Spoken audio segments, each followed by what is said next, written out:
Hello students, आज हम एक नया टॉपिक स्टार्ट कर रहे हैं। Potential energy of dipole in uniform electric field. इससे पहले हमने 2 पॉइंट चार्जेस के सिस्टम की पोटेंशियल एनर्जी का फॉर्मूला डिराइव कर लिया था। उसके बाद 3 पॉइंट चार्जेस और 4 पॉइंट चार्जेस के सिस्टम की पोटेंशियल एनर्जी क्या होगी उसके लिए भी फॉर्मूले देख लिए थे। अब एक बहुत इंपॉर्टेंट टॉपिक है potential energy of dipole in uniform electric field. देखिए, पोटेंशियल एनर्जी निकालने के लिए हम पहले भी पढ़ चुके हैं कि अगर हमें किसी भी सिस्टम की पोटेंशियल एनर्जी को कैलकुलेट करना है तो उस सिस्टम को इनफाइनाइट से लाने में जो वर्क करना पड़ता है किसी एक्सटर्नल सोर्स को, वो उस सिस्टम की पोटेंशियल एनर्जी की फॉर्म में स्टोर हो जाता है। अब चूंकि हम बात कर रहे हैं यहाँ पर potential energy of dipole in uniform electric field, तो यहाँ पर भी वही कॉन्सेप्ट लगेगा कि एक यूनिफॉर्म इलेक्ट्रिक फील्ड है। ये मैंने एक यूनिफॉर्म इलेक्ट्रिक फील्ड बना ली। मान लीजिए इस यूनिफॉर्म इलेक्ट्रिक फील्ड में हम किसी एक डाइपोल की पोटेंशियल एनर्जी को कैलकुलेट करना चाह रहे हैं, लेकिन बात यह आती है कि वो डाइपोल इस यूनिफॉर्म इलेक्ट्रिक फील्ड में किस ओरिएंटेशन में रखा है। ओरिएंटेशन का मतलब उस डाइपोल के डाइपोल मोमेंट की डायरेक्शन और इलेक्ट्रिक फील्ड की डायरेक्शन के बीच में एंगल क्या है। ठीक है, तो अभी हम आसानी के लिए पहले ये समझ लेते हैं कि जो डाइपोल रखा गया है इलेक्ट्रिक फील्ड में वो इस तरह से रखा गया है कि डाइपोल का डाइपोल मोमेंट और इलेक्ट्रिक फील्ड के बीच 0 डिग्री का एंगल है, या डाइपोल की जो पोजीशन है वो स्टेबल इक्विलिब्रियम की है, -q + q। ठीक है, ये स्टेबल इक्विलिब्रियम की, क्योंकि -q से +q की तरफ डाइपोल मोमेंट की डायरेक्शन और इलेक्ट्रिक फील्ड की भी डायरेक्शन है। तो जरा हम इस सिचुएशन में देखते हैं कि इस डाइपोल की पोटेंशियल एनर्जी क्या होगी। ठीक है, तो पोटेंशियल एनर्जी निकालने के लिए हमें इस डाइपोल को उठाकर लाना पड़ेगा कहां से? वेरी फार अवे, यानी इनफाइनाइट्स। अब इनफाइनाइट मान लीजिए ये डाइपोल रखा हुआ है -q + q, और इसको हम लेकर आ रहे हैं इस इलेक्ट्रिक फील्ड में। ठीक, हम ये भी जानते हैं कि इलेक्ट्रिक फील्ड के डायरेक्शन के अलोंग पोटेंशियल डिक्रीज होता जाता है। यानी कि अगर मैं कोई 2 पॉइंट यहां कंसीडर कर लूं, जिन 2 पॉइंट्स पर ये डाइपोल आने वाला है, तो पहले इस पॉइंट पर -q चार्ज आएगा। ठीक है, पहले -q चार्ज आ जाएगा। जिस समय -q चार्ज यहां होगा वो +q चार्ज यहां होगा, क्योंकि जब डाइपोल आया पहले माइनस आया तो प्लस यहां, फिर -q चार्ज यहां पहुंचेगा और -q की जगह +q चार्ज आ जाएगा। यानी इस पॉइंट पर पहले -q चार्ज आया होगा। ठीक है, तो -q चार्ज को इस पॉइंट तक आने में कितना वर्क हुआ होगा? हमने आपको बताया था कि वर्क निकालने के लिए हमारे पास फॉर्मूला ΔW = ΔV × Q। ठीक है, अब ΔV पोटेंशियल डिफरेंस इस पॉइंट और इनफाइनाइट के बीच में, और इनफाइनाइट पर पोटेंशियल हम 0 कंसीडर करते हैं, तो जो भी पोटेंशियल इस पॉइंट पर होगा वही पोटेंशियल डिफरेंस होगा। तो मान लीजिए इस पॉइंट पर पोटेंशियल V है और Q कैसा है? माइनस का, तो -q चार्ज जब इस पॉइंट तक आया तो वर्क हुआ -VQ। ठीक है, अब क्या हुआ? ये -q चार्ज उठ करके पहुंच गया यहां पर और +q चार्ज आ गया यहां पर। अब इसी पॉइंट पर +q चार्ज लाने में कितना वर्क हुआ? मान लो उसको मैं W1 कह दे रहा हूं, W2 तो +VQ है ना। तो इस पॉइंट पर पहले -q चार्ज आया, फिर +q चार्ज आया। -q चार्ज आने में -VQ और +q चार्ज आने में +VQ, तो नेटवर्क कितना हो गया? 0। इन दोनों का रिजल्टेंट 0। ठीक है, मतलब पहले -q चार्ज फिर +q चार्ज इस पॉइंट तक जब आए तो नेटवर्क हो गया 0। ठीक, लेकिन माइनस क्यू चार्ज यहां से उठ करके यहां पहुंच गया, ठीक। और जब माइनस क्यू चार्ज यहां से उठ के यहां पहुंचा तो पूरे डाइपोल को इनफाइनाइट से लेके इलेक्ट्रिक फील्ड तक लाने में जो नेट वर्क हुआ वो केवल इतना हुआ कि माइनस क्यू चार्ज इस पॉइंट से उठकर इस पॉइंट तक ले जाने में जो भी वर्क हुआ वही डाइपोल को इनफाइनाइट से इलेक्ट्रिक फील्ड में लाने में वर्क होगा, है ना। तो टोटल वर्क अगर हमें कैलकुलेट करना है डाइपोल को इनफाइनाइट से इलेक्ट्रिक फील्ड में लाने पर, तो केवल हम इतना निकाल लें कि इस माइनस क्यू चार्ज को हमने 2L डिस्टेंस मूव कराई। कितनी डिस्टेंस मूव कराई? 2L डिस्टेंस, ठीक है।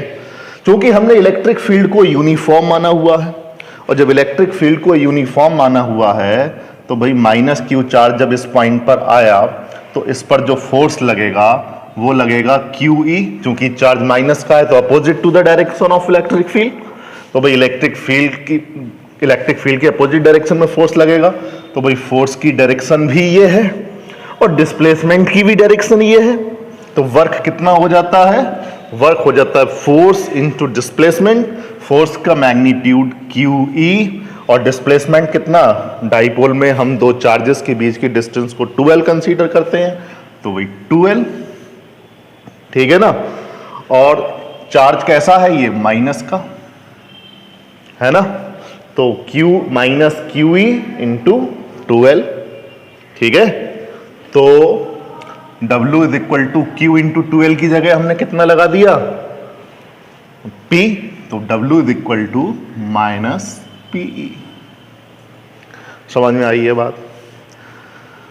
मतलब जब हम किसी डाइपोल को इनफाइनाइट से इलेक्ट्रिक फील्ड में इस तरह से लेकर आए कि डाइपोल का ओरिएंटेशन स्टेबल इक्विलिब्रियम जैसा हो।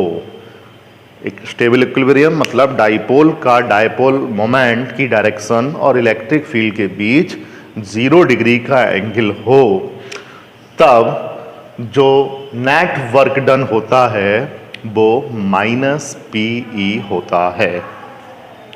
इसका मतलब ये हुआ कि जब कोई डाइपोल, अब ये आ गया, यहाँ पर प्लस का चार्ज हो गया या माइनस का चार्ज हो गया, एक बार आप फिर समझ लीजिए अगर कोई कंफ्यूजन हो। पहले इस पॉइंट पर माइनस क्यू चार्ज आया, फिर इस पॉइंट पर प्लस क्यू चार्ज आया। जितना वर्क माइनस क्यू चार्ज आने में हुआ माइनस का, उतना ही वर्क प्लस क्यू चार्ज आने में हुआ प्लस का। इस वजह से नेट वर्क हो गया 0 यहाँ तक। उसके बाद ये माइनस क्यू चार्ज उठकर यहाँ से यहाँ पहुँचा, तो केवल हमने वो वर्क निकाल लिया जो माइनस क्यू चार्ज यहाँ से उठ के यहाँ तक पहुँचने में हुआ।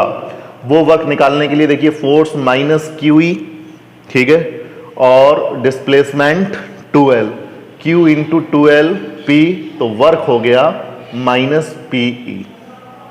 ये work in the form of potential energy dipole में स्टोर रहता है। लेकिन ये जो पोटेंशियल एनर्जी डाइपोल की आई, ये केवल एक ओरिएंटेशन में आई जब डाइपोल स्टेबल इक्विलिब्रियम में है।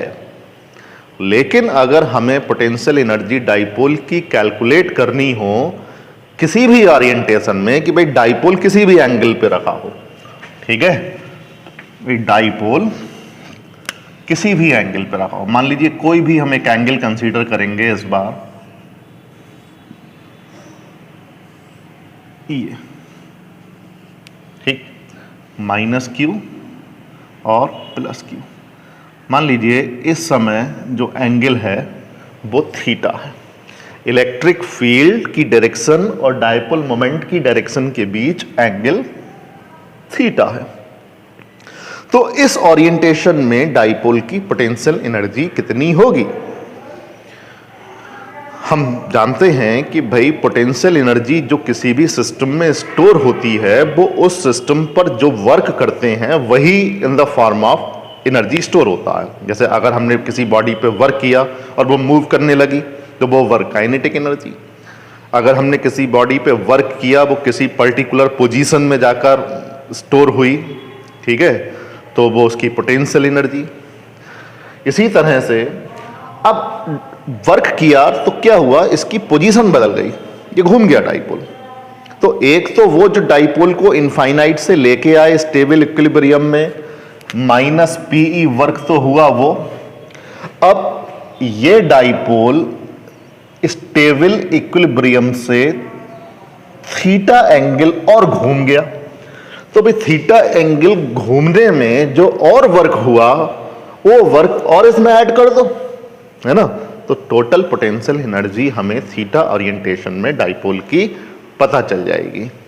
इस वीडियो को भी आप पूरा देखना, बहुत आसान तरीका आपको थीटा ओरिएंटेशन में डाइपोल का पोटेंशियल एनर्जी निकालने का मिल जाएगा। मैं अभी आपको बिल्कुल स्टार्टिंग से बता रहा हूं क्या मतलब होता है। देखिए, अब हमें करना क्या है कि इस डाइपोल को 0 डिग्री ओरिएंटेशन से रोटेट करना है थीटा डिग्री, ठीक है।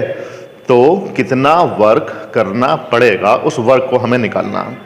तो भाई देखो, वर्क निकालने के लिए जो फॉर्मूला होता है W इज इक्वल टू, चूंकि ये रोटेशनल मोशन हो गई और रोटेशनल मोशन में work done tau into theta होता है। जैसे लीनियर मोशन में फोर्स इंटू डिस्प्लेसमेंट होता था, वैसे ही रोटेशनल मोशन में टॉर्क इंटू एंगुलर डिस्प्लेसमेंट होता है। लेकिन ये फॉर्मूला भी तभी यूज होगा जब टॉर्क कांस्टेंट हो, जबकि टाउ के लिए फॉर्मूला हम पढ़ चुके हैं, tau is equal to P sine theta, यानी थीटा चेंज होगा तो टाउ जो टॉर्क लग रहा है वो बदल जाएगा। तो टाउ कांस्टेंट नहीं है, तो जब टाउ कांस्टेंट नहीं है तो फिर हमें एक बहुत small angular displacement d theta consider करना पड़ेगा, जिस डी थीटा एंगुलर डिस्प्लेसमेंट के दौरान टॉर्क को नियर अबाउट कांस्टेंट माना जा सके। तो उस small angular displacement d theta के लिए जो स्मॉल वर्क डन होगा वो d W is equal to tau d theta होगा। टाउ की वैल्यू आप पुट कर दीजिए, P E sine theta d theta d W. अब हम किसी भी ओरिएंटेशन से किसी भी ओरिएंटेशन तक डाइपोल को रोटेट कराने में वर्क कैलकुलेट कर सकते हैं। अगर हम थीटा 1 से थीटा 2 तक रोटेट कराएं तो टोटल वर्क कितना जाएगा, W is equal to integration theta 1 to theta 2 P E sine theta d theta, ठीक है। अगर हम स्टेबल इक्विलिब्रियम की पोजीशन से थीटा तक रोटेट कराएं तो 0 से थीटा तक, ठीक है। अगर हमने थीटा 1 से थीटा 2 तक रोटेट करा है तो थीटा 1 से थीटा 2 तक एक जनरल इक्वेशन निकाल लेते हैं कि थीटा 1 से थीटा 2 तक रोटेट कराने में कितना वर्क होगा। पीई बाहर आ जाएगा, W is equal to PE और साइन थीटा का इंटीग्रेशन माइनस कॉस थीटा और थीटा 1 टू थीटा 2, ठीक है। जरा इसको मिटा लेते हैं, माइनस को आप बाहर ले लीजिए, W is equal to minus PE upper limit minus lower limit cos theta 2 minus cos theta 1, ठीक है। अब क्या होगा, और इस तरह से लिख सकते हैं, W is equal to PE cos theta 1 minus cos theta 2, इस तरह से भी लिखा जा सकता है। ये वो वर्क है जो किसी डाइपोल को थीटा 1 ओरिएंटेशन से थीटा 2 ओरिएंटेशन तक रोटेट कराने में हुआ। क्या ये वर्क डाइपोल की पोटेंशियल एनर्जी है? नहीं, ये डाइपोल की पोटेंशियल एनर्जी नहीं है। ये केवल वो वर्क है जो डाइपोल को थीटा 1 से थीटा 2 ओरिएंटेशन तक घुमाने में हुआ। अगर 0 से थीटा तक घुमाएंगे तो क्या फॉर्मूला आएगा, तो थीटा 1 की जगह आप लिख दीजिए if theta 1 is equal to 0 degree and theta 2 is equal to theta, then W is equal to PE cos 0 की वैल्यू 1 होती है माइनस कॉस थीटा, तब वर्क आ जाएगा पीई 1 माइनस कॉस थीटा, ठीक है। ये वो वर्क है जो किसी डाइपोल को 0 डिग्री ओरिएंटेशन से थीटा डिग्री ओरिएंटेशन तक रोटेट करने में हुआ, और माइनस पीई वर्क हुआ था डाइपोल को इनफाइनाइट से लेकर इलेक्ट्रिक फील्ड में लाने में। तो माइनस पीई वर्क वो, और भाई ये वाला वर्क अगर आप इन दोनों को ऐड कर लें तो हमें क्या मिल जाएगा? टोटल वर्क मिल जाएगा। ठीक है, जरा टोटल वर्क देखिए। Total work PE1 minus cos theta और माइनस P, क्योंकि वो माइनस का था, है ना। जरा आप क्या करिए, इनको सॉल्व करके देखिए क्या आता है। PE minus PE cos theta minus PE plus PE cancel हो गया, तो वही नेट वर्क कितना आ गया? माइनस PE कॉस थीटा, ये आया। ठीक है, अब ये नेट वर्क हो गया जो इनफाइनाइट से लेके भी आ गए और थीटा ओरिएंटेशन में घुमा भी दिया। ये जो फार्मूला है ये पोटेंशियल एनर्जी के लिए फार्मूला हो गया किसी भी डाइपोल का यूनिफॉर्म इलेक्ट्रिक फील्ड में थीटा ओरिएंटेशन में। लेकिन करना हमें क्या क्या पड़ा? देखो तो बहुत हमें क्या, पहले डाइपोल को इनफाइनाइट से लेके आए, 0 डिग्री पर पहले हमने क्या वर्क हुआ वो निकाला, फिर डाइपोल को घुमाया, फिर जो वर्क हुआ थीटा डिग्री ओरिएंटेशन देने में वो निकाला, फिर दोनों को जोड़ा, तब निकला। हम सीधे भी इसको निकाल सकते हैं। अब जरा इस चीज को समझिए, क्या करना है हमें। ये सब पहले मैं मिटा देता हूं।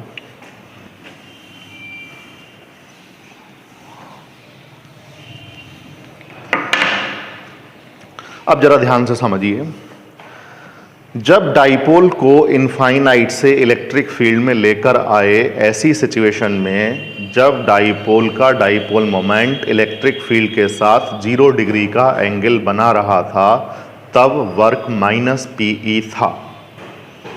फिर उसके बाद हमने थीटा ओरिएंटेशन दिया, तो वर्क PE ब्रैकेट में 1 माइनस कॉस थीटा और निकल के आ गया, दोनों को हमने ऐड किया, टोटल वर्क आ गया माइनस PE कॉस थीटा। इस वर्क को हमने डाइपोल की पोटेंशियल एनर्जी कहा किसी भी ओरिएंटेशन थीटा में। अब जरा ये सोचिए कि क्या हम डाइपोल को किसी एक ऐसे ओरिएंटेशन में लेकर आए कि इनफाइनाइट से इलेक्ट्रिक फील्ड तक लाने में कोई वर्क हो ही ना, तो ऐसे ओरिएंटेशन में डाइपोल की पोटेंशियल एनर्जी 0 हो जाएगी। ठीक है, फिर हम उस ओरिएंटेशन से अगर थीटा डिग्री रोटेट कराएं तो जो भी वर्क होगा वही वर्क डाइपोल में पोटेंशियल एनर्जी की फॉर्म में स्टोर होगा। तो हमें जो पिछला जो माइनस PE चला आ रहा था उसको जोड़ने की जरूरत नहीं पड़ेगी, है ना। तो अब जरा हम डाइपोल को ऐसे ओरिएंटेशन में लेकर आएंगे कि डाइपोल को इलेक्ट्रिक फील्ड तक लाने में कोई वर्क ना करना पड़े। तो ये इलेक्ट्रिक फील्ड, इस बार हम डाइपोल को लाएंगे इस तरह से, ये माइनस Q प्लस Q। ठीक है, यानी कि डाइपोल मोमेंट की जो डायरेक्शन होगी वो इलेक्ट्रिक फील्ड से परपेंडिकुलर होगी 90 डिग्री। अब जब आप इसको इनफाइनाइट से इस तरह से लेकर आए तो ये 2 पॉइंट्स माइनस Q और प्लस Q ये आ जाएंगे। हम पढ़ चुके हैं कि जो पोटेंशियल होता है वो इलेक्ट्रिक फील्ड की डायरेक्शन के अलोंग डिक्रीज होता है। ठीक है, क्योंकि ये दोनों पॉइंट इलेक्ट्रिक फील्ड के नॉर्मली हैं, परपेंडिकुलर हैं। ठीक है, तो इन दोनों पॉइंट्स पर पोटेंशियल सेम होगा, क्योंकि कोई भी ये वाला पॉइंट इसके आगे नहीं है, ये वाला पॉइंट इसके आगे नहीं है, दोनों परपेंडिकुलर हैं इलेक्ट्रिक फील्ड के, है ना। हम पढ़ चुके हैं इक्विपोटेंशियल सरफेस, तो इलेक्ट्रिक फील्ड के परपेंडिकुलर जो सरफेस ड्रॉ करते हैं वो एक इक्विपोटेंशियल सरफेस होता है। तो इस इलेक्ट्रिक फील्ड के परपेंडिकुलर जो भी सरफेस ड्रॉ करेंगे वो एक इक्विपोटेंशियल सरफेस होगा। तो ये पॉइंट और ये पॉइंट सेम पोटेंशियल पर है। इसका मतलब जब माइनस Q चार्ज को इस पॉइंट पर लेके आए तो जितना वर्क माइनस का उतना ही वर्क जब प्लस Q चार्ज को यहां पर लेके आएंगे उतना ही वर्क प्लस का। तो नेटवर्क जीरो हो गया, और जब नेटवर्क जीरो हो गया तो इस ओरिएंटेशन में डाइपोल की पोटेंशियल एनर्जी भी जीरो हो गई। अब अगर हमें किसी भी ओरिएंटेशन थीटा में डाइपोल की पोटेंशियल एनर्जी निकालनी है, तो अभी तक हमने ये पढ़ लिया था dw is equal to P A sine theta d theta, और इसको इंटीग्रेट हमने थीटा 1 से थीटा 2 तक किया था। इसको हम इंटीग्रेट कर देते हैं 0 से 90 डिग्री तक, ठीक है ना। तो जब हम इसको 0 से 90 डिग्री तक इंटीग्रेट करके टोटल वर्क निकालेंगे, 90 टू थीटा डिग्री तक। देखो इनिशियल एंगल हमने 90 क्यों रखा, क्योंकि 90 डिग्री के ओरिएंटेशन पर डाइपोल की पोटेंशियल एनर्जी जीरो है। अब इसको थीटा डिग्री रोटेट करा के जरा वर्क देखिए कितना आता, P E sine theta d theta, W P E बाहर आ गया, minus cos theta 90 to theta, P E minus cos theta minus minus plus cos 90, ठीक है। और कॉस 90 जीरो होता है, तो W इज इक्वल टू कितना आ गया, minus P E cos theta. देखिए ये वही चीज निकल के आई जो हमने 0 डिग्री के ओरिएंटेशन में जो माइनस पी था उसको 0 से थीटा तक घुमाने में जो वर्क जोड़ा था, माइनस पी। तो ये जो वर्क है वो डाइपोल की पोटेंशियल एनर्जी है किसी भी ओरिएंटेशन थीटा में। तो P is equal to U is equal to minus P E cos theta. देखिए जरा, थीटा की जगह 0 लगाइए, थीटा की जगह 0 लगाएंगे तो कॉस 0 की value 1, potential energy minus P, ठीक। यहां पे आप देख लेते हैं, if theta is equal to 0 degree then U is equal to minus P. यानी जब डाइपोल स्टेबल इक्विलिब्रियम में होता है तो उसकी पोटेंशियल एनर्जी माइनस पीई होती है। पहले भी देख लिया था, अब भी आ गया। इसके बाद if theta is equal to 90 degree, if theta is equal to 90 degree, तो cos 90 और cos 90 जीरो होता है and U is equal to 0। पहले भी देख लिया था भाई, अब भी आ गया, ठीक। And if theta is equal to 180 degree, 180 degree का मतलब होता है अनस्टेबल इक्विलिब्रियम। पिछली वीडियो आप मेरी देखी है तो उसमें अनस्टेबल इक्विलिब्रियम के बारे में मैंने समझाया हुआ है। तो जब theta is equal to 180 degree होगा, cos 180 की वैल्यू -1 होती है, तो U इज इक्वल टू हो जाएगा भाई प्लस पी। तो 3 अलग अलग ओरिएंटेशंस में हमने डाइपोल की पोटेंशियल एनर्जी निकाल ली और इस फार्मूले डाइपोल की पोटेंशियल एनर्जी को निकाल सकते हैं। देखिए जो मैंने इतनी बातें आज बताई हैं, ये सब अगर एग्जाम में आता है कि भाई डाइपोल की पोटेंशियल एनर्जी के लिए फार्मूला ड्राइव करिए किसी भी ओरिएंटेशन थीटा में, तो जो स्टार्टिंग से मैंने बताते तो करने की जरूरत नहीं है। हम केवल क्या करेंगे, डाइपोल को रोटेट कराने में वर्क निकालेंगे, dw is equal to tau d theta, ठीक है। लेकिन इसको जब इंटीग्रेट करेंगे तो थीटा 1 से थीटा 2 तक अगर हम कर भी थे, चलिए, तो थीटा 1 की जगह 90 डिग्री लगा दो और थीटा 2 की जगह थीटा लगा दो। तो 90 डिग्री से जब थीटा ओरिएंटेशन तक हम डाइपोल को घुमाएंगे तो जो भी वर्क आएगा वही वर्क डाइपोल की पोटेंशियल एनर्जी होगी, क्योंकि इनिशियल एंगल 90 डिग्री मान लिया है और 90 डिग्री पर डाइपोल की पोटेंशियल एनर्जी इनिशियल 0 होती है, ठीक है। इसीलिए हमने थीटा 1 को यहाँ पर 90 डिग्री ले लिया। तो अगर पोटेंशियल एनर्जी के लिए फॉर्मूला ड्राइव करने को आता है तो आप सीधे सीधे 90 से लेके थीटा तक रोटेट करा दीजिए जैसे यहाँ पे हमने किया हुआ है, और ये डाइपोल की पोटेंशियल एनर्जी आ जाएगी डायरेक्ट। अगर आता है वर्क थीटा 1 से थीटा 2 तक रोटेट कराने में कितना हुआ, तो भाई इनिशियल लिमिट को थीटा 1 लगाइए, फाइनल लिमिट को थीटा 2 लगाइए, वर्क कैलकुलेट कर दीजिए। लेकिन ये वर्क डाइपोल की फाइनल पोटेंशियल एनर्जी नहीं होगी, क्योंकि हमें पता नहीं थीटा 1 क्या है, ठीक है। अगर थीटा 1 0 है तो इसका मतलब इनिशियल पोटेंशियल एनर्जी कुछ है, तो वो वर्क डाइपोल की टोटल पोटेंशियल एनर्जी नहीं होगा, वो केवल 0 से थीटा डिग्री तक रोटेट कराने में ही वर्क होगा। ठीक है, इस वीडियो को ध्यान से देखना आप। बच्चों को बहुत कन्फ्यूज़न होता है, स्टार्टिंग में समझ में नहीं आता। वो कई बार इसको जब सुनते हैं, हमने तो कई बार बच्चों को बताया है कि भाई, बच्चे पूछते हैं कि 90 से ही क्यों इंटीग्रेट किया, भाई 0 से ही क्यों नहीं कर लिया। तो अगर आप ध्यान से इसको देखेंगे तो मैं समझता हूँ आपकी समझ में आएगा। और फिर भी अगर आपको कोई दिक्कत लगती है तो आप मुझसे कांटेक्ट कर सकते हैं या कोई कमेंट बॉक्स में क्वेश्चंस ड्रॉप कर सकते हैं।